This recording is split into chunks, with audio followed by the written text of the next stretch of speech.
Au 5e siècle avant Jésus-Christ, les Grecs vivent dans différentes cités-États. Chacune a sa propre organisation et son propre gouvernement. Parmi toutes ces cités, Athènes est la plus puissante. Elle a un territoire immense, l'Attique, elle est extrêmement riche et elle va développer un système politique unique à l'époque, la démocratie. Au 5e siècle, Athènes compte 400 000 habitants, mais tous ne sont pas citoyens. Pour être citoyen, il faut remplir plusieurs conditions. Il faut être un homme né de 2 parents athéniens et il faut avoir fait pendant 2 ans un service militaire qu'on appelle l'éphébie. Les femmes ne peuvent pas être citoyennes, elles ont un rôle surtout religieux dans l'entretien des temples. Les métèques des étrangers ont un statut particulier. Cela leur permet d'être protégés par les lois de la cité, mais en même temps, ils ne deviennent pas citoyens et ne participent pas à la vie politique. Les esclaves, eux, ne sont même pas libres, ils n'ont aucun droit et sont considérés comme des objets. Ces objets appartiennent à un maître pour lequel ils travaillent. Sur 400 000 habitants à Athènes, seulement 40 000 sont citoyens, seulement 10%. 90% de la population est donc exclue de la citoyenneté, les femmes, les métèques et les esclaves.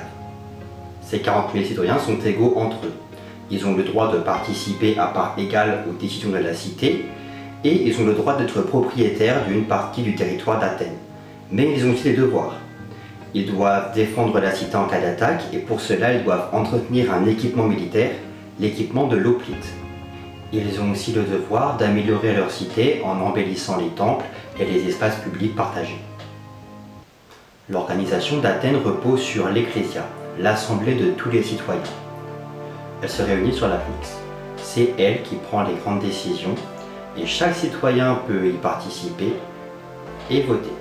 Les membres de la Boulée, 500 citoyens, sont chargés de préparer les lois et les membres de l'Héliée, 6000 citoyens, sont chargés de rendre la justice. Tous ces membres sont tirés au sort. Les Athéniens considèrent que n'importe quel citoyen est apte à exercer ses fonctions de responsabilité. Ainsi, chacun a sa chance d'obtenir ses postes. À la tête de l'armée, il y a 10 stratèges qui, eux, sont élus. Peu à peu, ces stratèges deviennent les véritables maîtres de la cité. Périclès est un homme politique de premier plan au 5e siècle avant Jésus-Christ.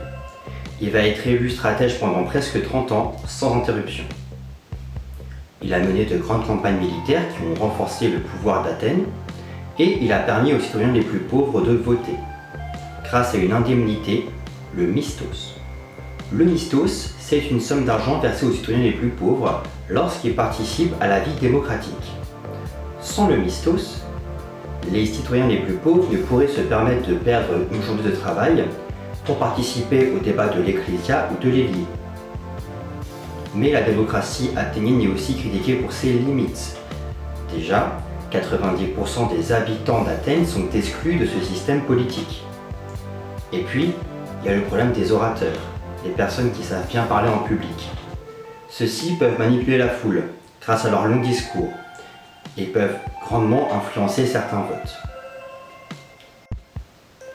Finalement, Athènes a mis en place un régime politique unique à son époque, précurseur de bien des manières.